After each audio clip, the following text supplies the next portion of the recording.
Hello ಎಲ್ರಿಗೂ ನಮಸ್ಕಾರ ಮತ್ತು ನನ್ನ ಚಾನಲ್ಗೆ ಸ್ವಾಗತ. ನನ್ನ ಹೆಸರು ವೀಕ್ಷಿತ. ನನ್ನ ಚಾನಲ್ ಹೆಸರು ಸಿಂಪ್ಲಿ ಬ್ಯೂಟಿಫುಲ್ ಕನ್ನಡ. ನೋಡಿ, ನಾವೆಲ್ಲ ನಮ್ಮ ಆಹಾರದಲ್ಲಿ ತುಪ್ಪದ ಬಳಕೆ ಹಲವಾರು ವರ್ಷಗಳ ಹಿಂದಿನಿಂದ ರೂಢಿಸಿಕೊಂಡು ಬಂದಿದ್ದೇವೆ. ಕೆಲವರಿಗೆ ತುಪ್ಪ ಅಂದರೆ ಬಹಳ ಇಷ್ಟ, ಇನ್ನು ಕೆಲವರಿಗೆ ತುಪ್ಪ ಅಂದರೆ ಇಷ್ಟ ಇದ್ದರೂ ತಿನ್ನೋದಕ್ಕೆ ಭಯ. ಆದ್ದರಿಂದ ತುಪ್ಪನ ಆಹಾರಕ್ಕೆ ಸೇರಿಸೋದೇ ಇಲ್ಲ. ಆದರೆ ಇದು ತಪ್ಪು. ತುಪ್ಪದಿಂದ ನಿಮ್ಮ ದೇಹಕ್ಕೆ ತೊಂದರೆ ಆಗಲ್ಲ.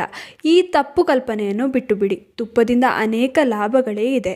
ತುಪ್ಪದಿಂದ ದೇಹಕ್ಕೆ ದೊರೆಯುವ ಲಾಭ ಬೇರೆ ಯಾವುದೇ ವಸ್ತುವಿನಿಂದ ದೊರೆಯಲು ಸಾಧ್ಯವಿಲ್ಲ. ತುಪ್ಪದ ಸೇವನೆಯಿಂದ ಬೊಜ್ಜು ಬರೋದಿಲ್ಲ, ತೂಕ ಹೆಚ್ಚಾಗೋದಿಲ್ಲ. ಅಷ್ಟೇ ಅಲ್ಲ, ಹೃದಯದ ಆರೋಗ್ಯಕ್ಕೂ ಕೂಡ ತುಪ್ಪ ಉತ್ತಮ. ತುಪ್ಪದಿಂದ ಬರೀ ಇಷ್ಟೇ ಅಲ್ಲ, ಹಲವಾರು ರೋಗಗಳನ್ನು ಗುಣಪಡಿಸಿಕೊಳ್ಳಬಹುದು. ಅಯ್ಯೋ ಇಲ್ಲ, ತುಪ್ಪದಿಂದ ತೂಕ ಹೆಚ್ಚಾಗುತ್ತದೆ, ಕೊಲೆಸ್ಟ್ರಾಲ್ ಹೆಚ್ಚಾಗುತ್ತದೆ ಅನ್ನುವರು ಇರಬಹುದು. ಅದು ಸತ್ಯನೇ, ಸುಳ್ಳಲ್ಲ. ಆದರೆ ಸರಿಯಾದ ರೀತಿಯಲ್ಲಿ ಸರಿಯಾದ ಸಮಯಕ್ಕೆ ತುಪ್ಪವನ್ನು ಸೇವಿಸಿದರೆ, ಅದರಲ್ಲೂ ತುಪ್ಪವನ್ನು ಸೇವಿಸುವ ಸರಿಯಾದ ವಿಧಾನವನ್ನು ತಿಳಿದಿದ್ದರೆ ಇದರಿಂದ ಲಾಭಗಳೇ ಹೆಚ್ಚು. ತುಪ್ಪ ಮೂಳೆಗಳಿಗೆ ಉತ್ತಮ, ನಮ್ಮ ಸ್ಕಿನ್ಗೆ ಒಳ್ಳೆಯದು, ನಮ್ಮ ಕೂದಲಿಗೂ ಕೂಡ ತುಪ್ಪ ಒಳ್ಳೆಯದು. ಆದರೆ ತುಪ್ಪದಿಂದ ಲಾಭ ದೊರೆಯಬೇಕೆಂದಿದ್ದರೆ ಶುದ್ಧ ತುಪ್ಪದ ಸೇವನೆಯನ್ನು ಮಾಡಬೇಕು. ಬನ್ನಿ ಹಾಗಾದರೆ ಇವತ್ತಿನ ವಿಡಿಯೋನಲ್ಲಿ ತುಪ್ಪವನ್ನು ಹೇಗೆ ಸೇವಿಸಬೇಕು, ಇದರಿಂದ ದೊರೆಯುವ ಲಾಭಗಳೇನು ತಿಳಿಯೋಣ. ಅಷ್ಟೇ ಅಲ್ಲ, ಯಾರು ತುಪ್ಪವನ್ನು ಸೇವಿಸಬಾರದು ಅದನ್ನು ತಿಳಿಯೋಣ. ತುಪ್ಪದಲ್ಲಿ ಆಂಟಿ ಬ್ಯಾಕ್ಟೀರಿಯಲ್ ಹಾಗೂ ಆಂಟಿ ವೈರಲ್ ಪ್ರಾಪರ್ಟಿ ಇದೆ. ಇದು ನಮ್ಮ ರೋಗ ನಿರೋಧಕ ಶಕ್ತಿಯನ್ನು ಹೆಚ್ಚಿಸುತ್ತದೆ. ಇದರ ಸೇವನೆಯಿಂದ ನಾವು ಹವಾಮಾನದ ಬದಲಾವಣೆಯಿಂದ ಉಂಟಾಗುವ ಅನಾರೋಗ್ಯ ಸಮಸ್ಯೆಯಿಂದ ದೂರವಿರಬಹುದು. ನೋಡಿ, ರೋಗ ನಿರೋಧಕ ಶಕ್ತಿ ಚೆನ್ನಾಗಿದ್ರೆ ಯಾವ ರೋಗಗಳು ನಮ್ಮ ಹತ್ತಿರವೂ ಸುಳಿಯೋದಿಲ್ಲ.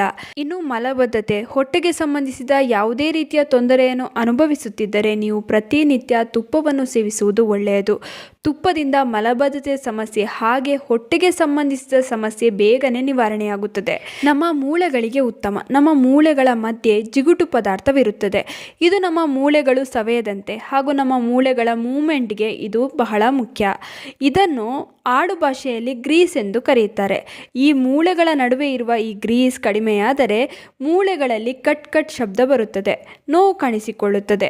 ಇನ್ನು ಹಲವರಲ್ಲಿ ಆರ್ಥರೈಟಿಸ್ ಉಂಟಾಗಲು ಮುಖ್ಯ ಕಾರಣ ಇದೆ. ಯಾರಿಗೆ ಈ ಸಮಸ್ಯೆಗಳಿವೆ ಅವರು ತಪ್ಪದೆ ತುಪ್ಪದ ಸೇವನೆ ಮಾಡಲೇಬೇಕು. ಮಾಡಿದರೆ ಈ ಸಮಸ್ಯೆಗಳಿಂದ ಪರಿಹಾರ ದೊರೆಯುತ್ತದೆ. ತುಪ್ಪದಿಂದ ಮೂಳೆಗಳ ಮಧ್ಯದಲ್ಲಿರುವ ಲೂಬ್ರಿಕೆಂಟ್ನ ಪ್ರಮಾಣ ಹೆಚ್ಚಾಗುತ್ತದೆ. ಇದರಿಂದ ಮೂಳೆಗಳು ಕೂಡ ಬಲಿಷ್ಠವಾಗುತ್ತದೆ. ನಿಮಗೆ ನಿಶಕ್ತಿ ಇದ್ದರೆ ನೀವು ತುಪ್ಪವನ್ನು ಸೇವಿಸುವುದು ಒಳ್ಳೆಯದು. ತುಪ್ಪ ನಮ್ಮ ದೇಹಕ್ಕೆ ಶಕ್ತಿಯನ್ನು ಒದಗಿಸುವುದರ ಜೊತೆಗೆ ನಮ್ಮ ಸೌಂದರ್ಯವನ್ನು ಕೂಡ ವೃದ್ಧಿಸುತ್ತದೆ. ಇದರಲ್ಲಿರುವ ಆಂಟಿ ಆಕ್ಸಿಡೆಂಟ್ ನಮ್ಮ ತ್ವಚೆಗೆ ನ್ಯಾಚುರಲ್ ಗ್ಲೋವನ್ನು ಒದಗಿಸುತ್ತದೆ. ಅಷ್ಟೇ ಅಲ್ಲ, ಕೂದಲು ಉದುರುವುದು ಹಾಗೂ ಬೇಗನೆ ಕೂದಲು ಬೆಳ್ಳಗಾಗುವುದನ್ನು ಕೂಡ ತುಪ್ಪ ತಡೆಯುತ್ತದೆ.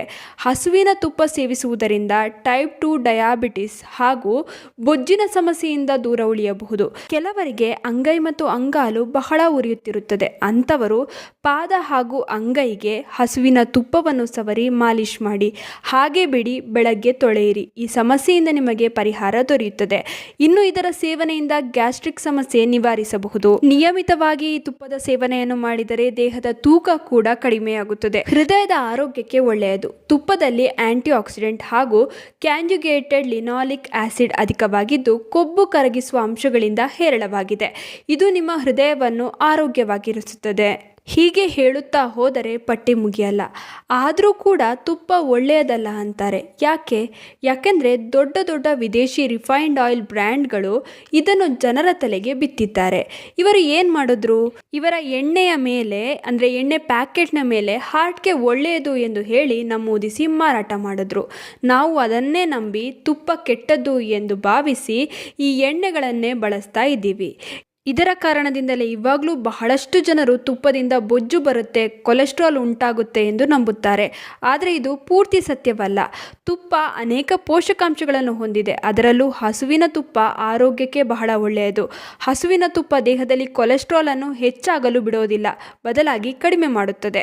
ಇದರಲ್ಲಿ ಫೈಬರ್ ಅಧಿಕ ಪ್ರಮಾಣದಲ್ಲಿರುತ್ತದೆ. ಹಾಗೆ ಇದರಲ್ಲಿರುವ ಜಿಗುಟು ಅಂಶ ನಮ್ಮ ಹೊಟ್ಟೆಯಲ್ಲಿರುವ ಕೊಳಕನ್ನು ಹೊರಹಾಕುತ್ತದೆ, ಹೊಟ್ಟೆಯನ್ನು ಸ್ವಚ್ಛಗೊಳಿಸುತ್ತದೆ. ಇದರಿಂದ ದೇಹದಲ್ಲಿರುವ ಹಳೆ ಕೊಬ್ಬು ಕೂಡ ಕರಗುತ್ತಾ ಬರುತ್ತದೆ. ಇನ್ನು ಎಣ್ಣೆಗಿಂತ ತುಪ್ಪ ಬೇಗನೆ ಜೀರ್ಣವಾಗುತ್ತದೆ. ಇದು ಎಷ್ಟು ಬೇಗನೆ ಜೀರ್ಣವಾಗುತ್ತದೆ ಅಷ್ಟು ಬೇಗ ಇದು ರಕ್ತದ ಮೂಲಕ ಬೇರೆ ಅಂಗಗಳಿಗೂ ತಲುಪುತ್ತದೆ.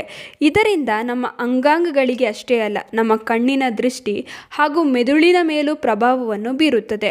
ಪ್ರತಿದಿನ ತುಪ್ಪ ಸೇವಿಸುವ ವ್ಯಕ್ತಿಯ ಮೆದುಳು ಬಹಳ ಚುರುಕಾಗಿರುತ್ತದೆ.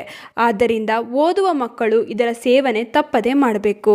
ಇಷ್ಟೆಲ್ಲ ಲಾಭದಾಯಕ ತುಪ್ಪವನ್ನು ಹೇಗೆ ಸೇವಿಸಿದರೂ ಉತ್ತಮ, ಹೇಗೆ ತಿಂದರೆ ಆರೋಗ್ಯ ಸಮಸ್ಯೆಗಳು ಉಂಟಾಗುವುದಿಲ್ಲ ಗೊತ್ತಾ?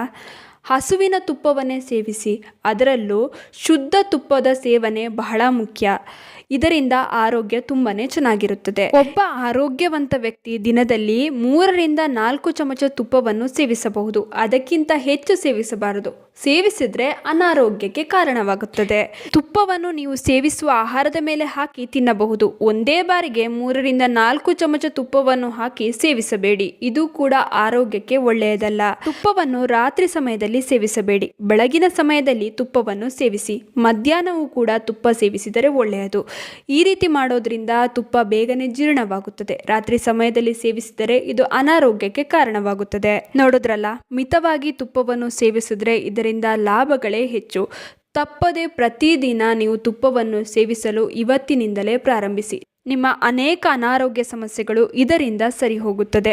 ಇನ್ನು ಈ ವಿಡಿಯೋ ನಿಮ್ಮೆಲ್ರಿಗೂ ಇಷ್ಟ ಆಗಿರುತ್ತೆ ಅಂತ ಅಂದ್ಕೊಂಡಿದ್ದೀನಿ. ಹೇಗನ್ನಿಸ್ತು ಅಂತ ಕಮೆಂಟ್ ಸೆಕ್ಷನಲ್ಲಿ ತಿಳಿಸೋದನ್ನ ಮರಿಬೇಡಿ. ಆದಷ್ಟು ಈ ವಿಡಿಯೋನ ನಿಮ್ಮ ಫ್ರೆಂಡ್ಸ್ ಹಾಗೂ ಫ್ಯಾಮಿಲಿ ಜೊತೆ ಶೇರ್ ಮಾಡ್ಕೊಳ್ಳಿ. ಹಾಗೆ ಲೈಕ್ ಮಾಡೋದನ್ನ ಮರಿಬೇಡಿ. ನೀವಿನ್ನೂ ನಮ್ಮ ಚಾನಲನ್ನು ಸಬ್ಸ್ಕ್ರೈಬ್ ಮಾಡ್ಕೊಂಡಿಲ್ಲ ಅಂದರೆ ದಯವಿಟ್ಟು ನಮ್ಮ ಚಾನಲನ್ನು ಸಬ್ಸ್ಕ್ರೈಬ್ ಮಾಡ್ಕೊಳ್ಳಿ. ಹಾಗೆ ಪಕ್ಕದಲ್ಲೇ ಇರುವ ಬೆಲ್ ಬಟನನ್ನು ಕ್ಲಿಕ್ ಮಾಡಿ. ಹೀಗೆ ಪ್ರೋತ್ಸಾಹ ಕೊಡ್ತಾ ಇರಿ. ಪ್ರೋತ್ಸಾಹ ಕೊಡ್ತಿರೋ ನಿಮ್ಮೆಲ್ರಿಗೂ ತುಂಬಾ ಥ್ಯಾಂಕ್ ಯು.